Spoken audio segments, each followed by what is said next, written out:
Hey guys, I want to go over a few highlights from our last game, and I want to cover just one topic. Take a guess what it is. Breakouts, of course, my favorite topic in the world, because it's so dang important. It's a really important team skill. Today I want to mainly key in on this D2D support though, not the other stuff, just mainly this part. So I brought this up before, we want to set up our trapezoid, but I want you guys to think about not your positions, but filling these roles. So what that means is first person is always going to get the puck, obviously. But the second person, you need to support the D. D to D support, most important role. Then the next roles will be wingers go to a board. And again, don't worry if you're a winger, don't worry if you're a D, don't worry if you're a center. The only thing that matters is, hey, we need to fill one of these roles, and we don't want to duplicate these roles either. Lastly, it's going to be the center. One real quick thing I did want to mention, for you newer players, the center role is a bit more difficult because it requires timing, and you cannot cough it up if you do get this middle pass. So if you're not too familiar on how to play the center role, or you don't have confidence, the next best thing would be just go pick a board then a little bit higher than the winger. Alright, so this D2D support, let's talk about that. I talked about it in the offensive zone, where anytime the D gets the puck here, say it's right here, this person should already start going back in case they cough it, in case they poke it out. And really, it's the same thing anywhere on the ice. Let's say we're in the neutral zone, we need to break out. Let's say off a face-off. As soon as we win it back, I want this D to stagger. That means I want him or her to go back a little bit. The last person with the puck should not be the closest one to our goalie, if that makes sense. So if this person has a puck, there's none of our players are behind him. Someone get behind. Someone get back in case they screw up. Right? This isn't always the case, but most of the times. If you do find yourself as last person with the puck, you need to pass it up right away to whoever. Or you can hide behind your net. It's the next best way to do it. So in the defensive zone, same deal. Say it's chasing the puck down. What I always hear a D do is they go here and they play the winger role, and they're also too high. You need to support the D immediately, because if this D makes a bad pass, let's say he goes back, and hold on, this person's not there. Let's erase that actually. Comes back here, and he tries to make one of these passes and gets picked off. Well, we need a second. That's why we need someone to cover that right away, just in case. Plus, he should have a D to D option. Now, just keep in mind, we have a controlled breakout. The other D should mirror either here, or this is another good spot, really low on the board. So I talked about that before. Let's just go ahead and show the highlights. All right, I got a lot of them, so I'll just try to quickly go through each one. No particular order, just chronological. All right, we win a face-off here, and this is actually a very nice breakout. Win a D, D to D, D to wing. I wish A-Rod went to the board, but that's okay. The one thing I do want to mention, as soon as you see your D get it, the other D stagger back just a little bit. Don't be side to side, because I do not want that picked off. If that does get picked off and you stagger back, at least you have room to catch them. But good breakout nonetheless. This is a little awkward because our other D is making a change right now, as you see right there. Nolan gets the pucks, feels some pressure. Should always have, boom, D to D support. So that was actually good, really good. Might have been lucky just because it's come off the change. This is what I typically see. So when our first D gets the puck, obviously. Oh, sorry. Sometimes the video happens like this. Alright, first he gets the puck. You see Nathan, I think it's Nathan's going back, good. D to D, mirror him. But I usually see this, where a D decides, alright, I'm going to skate up now. I'm going to skate up full speed. Who's the last guy with the puck? I'm sorry. The person with the puck, is there someone behind him? If it's no, then someone should get behind him. This isn't too threatening, no one's forechecking, so not a big deal. But remember, these wingers are going to be, you're going to go usually D to D and pass it to a winger. Right, so it's inconsequential there, but that second D is usually supposed to stay back.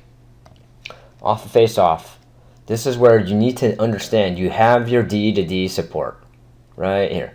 So instead of just throwing it up, giving it to the other team, he's in a good spot. Just rolling back. You can even throw it behind the net. Use your D to D support. It's important to know that you have it. You don't want to pass it blind. You just want to do a quick shoulder check, make sure it's there, and then give it to him. Alright, this one doesn't have to do with D to D, but this is one of my pet peeves. You D guys, you do not make moves in the middle here. You better be 100% sure. This is a no-no. And we have our winger in the right spot. Give it to her. Reward her for being in the right spot. You can always just rim it to her, and she just gives it right back to you. If you pass it and you give and go. That's way safer, way easier. You pick that, you cough that up. That's a grade A scoring chance. All right, here. This isn't a terrible play. It's not a bad play, but your first instinct when our D gets the puck should be to mirror him, go on the other side, not go to a board. It doesn't matter too much here, but there are times Nathan might have more pressure. But we'll see our D consistently do this if they go to a board. Again, know you have the D to D option. Whichever gets it, fire. Now, I can't see exactly what's going on there. Maybe you had an open pass, but you have an easy, wide open D to D. D goes to winger. Perfect. And again, don't worry about your positions. We saw this game, Landon probably not at the best defenseman here, at least positioning wise. So Jack covered him a lot pretty well here. Alright, here, this is what you see at almost every single level. Now, this isn't actually a bad option. Hold on. So let me pause it here. So you guys are pretty far apart. The one thing I forgot to emphasize early on, we want to make 5 to 10 foot passes. We don't need to make these long ones. So if he goes farther out, start getting a little bit closer to him and stagger back a tad. Now, this option here, not really bad. Nobody's there. Okay, skate in. It's fine with me. Just think about your shot selection, though. A lot of times you'll shoot outside the house with no one crashing in net yet. Then you have to delay. Don't shoot from outside the house. It's kind of, especially against a good goalie. Against a weak goalie, you can shoot from anywhere, I guess. But just delay, pull back, skate it in, try to stall. A lot of times, Nolan, you'll skate in, fire, one and done. Puck goes to the other team. So what I was saying earlier though was the D. That's how you see it. Almost every single team do it. D just waits, everyone gets onside, and D tries to skate in right away. All right, here it wasn't bad. It was wide open for you, but just know the best option is going to be scoot back a little, D to D or D to winger. Now, I know Landon's the other D, so a little more forgivable. But this is what we usually see. When D goes back, controlled breakout. Where should the other D be? So let me pull the rink up real fast. Controlled breakout, D hitter. Whoops, winger should be low on the board. Sorry, I meant to draw a little bit lower. And the other D should be either here or off to the side. In this case, you have plenty of time. Just stay in front of the net. And the reason being, if Nolan gets his pocket picked right here, then we're done for. Right, and it looks like Landon's just kind of wandering in the middle ice. Well, I'll execute a breakout. Just one thing I want to nitpick on. When's it back? Look how far that passes. Let's make 5 to 10 foot passes. So, Trevor, you do this a lot too. You're on the board and you play kind of a winger role, even if you're D. Scoot back. You should be right here somewhere, especially if Nathan's on the board. As soon as you get it, then you can launch it to Mathia. But with that said, we still executed pretty well. D to D to wing. That's what a pretty nice breakout looks like. And this, my friends, is why I want the D lower. Even if you're breaking out as a winger, you should be lower. Because this pass, it gets harder and harder as you go farther. That, Brody might pick that off. And so you threw in the one spot you could have.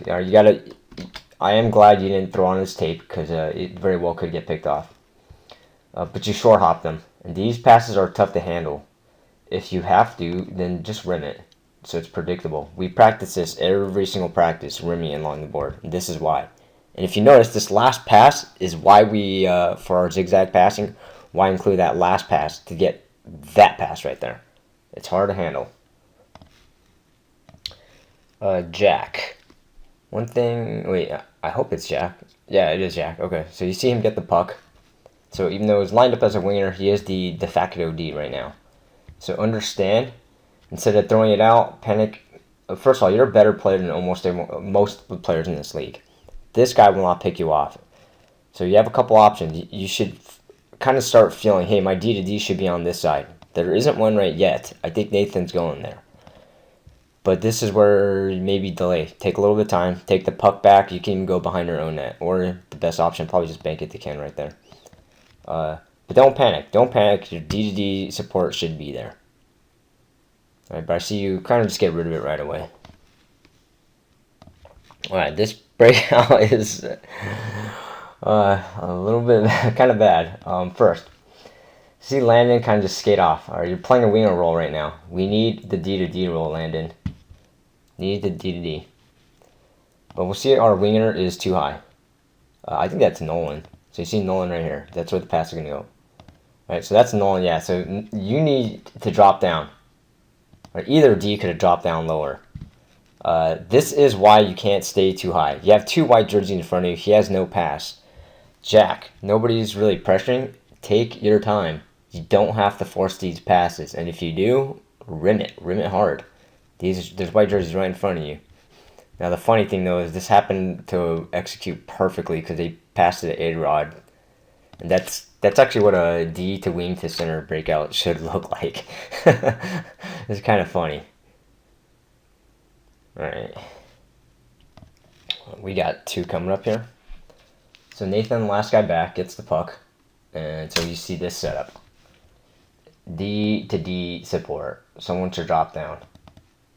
And the reason is we're filling two roles. If you go here and the winger goes there, well, you guys are holding hands and we're duplicating roles. And that doesn't help us. Alright, so that's the first one. And again, Trevor, and that pass scared me too. That could have very well picked that off. Alright, so Trevor, remember, you got to go down for D to D. Now they dump it again. Now as I pause it here, instinctually, if you guys are chasing down a puck and someone's breathing down your neck, what would you do with the puck? You probably, what would you want to do? You probably just want to fire it along the board this way, or maybe bank it backward. Oops, sorry, you can't see the line there. Bank it backward this way. So, for you guys, once you see that pressure, get along a board right away. Get along a board. And this is where you're the second guy back. I know you're center. This game, you lined up as a center. Play the D to D role right away. You got to go back here. All right, you're going to mirror him.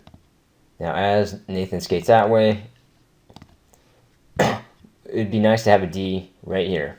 Again, if you mirrored, you could have either gone, well, you're not going to do it that way probably. I take that back. But if you mirrored and you see your D skating at you, this is where you can do a scissor, which I'll talk about in the future. That way, hold on, play a little bit. That way, Nathan can just relieve the pressure and bank it backward to you. And then we have plenty of time to change the pressure to breakout into plenty of control, plenty of time. Unfortunately, this one turns into an icing here. One more thing I do want to say too is Ken, you can play that D to D role too. Right here, once you see that, you can help him relieve the pressure back here. Right? Don't get pigeonholed and thinking, hey, I'm a wing, I have to stay here, or no. Figure out how to help your teammate. No consequences here, as A-Rod is the one with the control, but let's have someone mirror him. D to D, stand in front of the net, just in case. Doesn't matter here, we do the good old 8U breakout, one man just skate it all the way up. It's inconsequential, but the point is, give him D to D support. Okay, I'm going to play this one from here. Now, Trevor's lined up as a D, Nolan lined up as a winger in this period. This is the third period. But, based on where everyone is, yes, it makes sense for you to not go all the way back. That makes perfect sense. Nolan, you cover for D now. Oh, the thing I didn't like here. Guys, come on. You see a white jersey go past you, get behind him. That's the easiest way to stop a breakaway. I don't know why cherry picking gets a bad rep. If teams are not smart enough to stop cherry picking, then we might as well cherry pick all day. I think it's the best strategy if teams are just not or too stupid to stop it. Unfortunately, Nathan hustles back, gets it. This is where, anyway, the main point of this though is this is where we need a D to D. Where's Nolan at? I think it's you, but come on, you gotta hustle back, man. There's no way Mathia. Hold on, back it up one more. Sorry, back it up right there. So you have, Mathia and you going back. You gotta haul your butt back, right? But just just dogging it there. You guys have got to help him. You can't think, Nathan's got it. I can relax. No, you need to help him get D to D support right away. You see Mathia just staying on the board. Probably better if you go down right away. Someone's got to go to the other board. Alright, so eventually Andres gets there. Now Andres, after you get the puck, headman right away. Up, up. That's a breakaway. Headman, now. A lot of times I see you skate 2-3 strides and then you might pass it. On top of that, Nolan, you got to stay on the board here. I know you have a tendency where players skating up. If you have a good amount of distance still, don't cut to the middle. I see you do that a lot. Stay along the board. And as an extra bonus, if it's not going to headman, yeah, see that pass? So he did eventually headman, but it would have been cleaner if you're on the board. And if they don't headman, please go offside, guys. Alright, last one here. See a dump in by the other team. Nathan gets it. Jack, good position. But just stay a little bit closer. 5 to 10 foot passes. Shorten that up. But good instinct, though. D to D. Didn't handle a clean, but that's okay. Good position. Alright. So, what I want to explain, guys, is in hockey, I get that you probably always have 6 options at a given time. What I'm trying to do when I pop this stuff up and telling your positions, I get it's dynamic. You don't always have to do this, but what I want you to picture is you can always have 6 options. I want to tell you what those options are, and I want you to try to figure out, I want you to be choosing the best or the second best option consistently, or not just the first one you see, and not the 5th or 6th best one. Anyway, so let's work on that a little bit. Let's start giving a little more D to D support. All right, that should be one of your easiest breakout options. All right, see you next.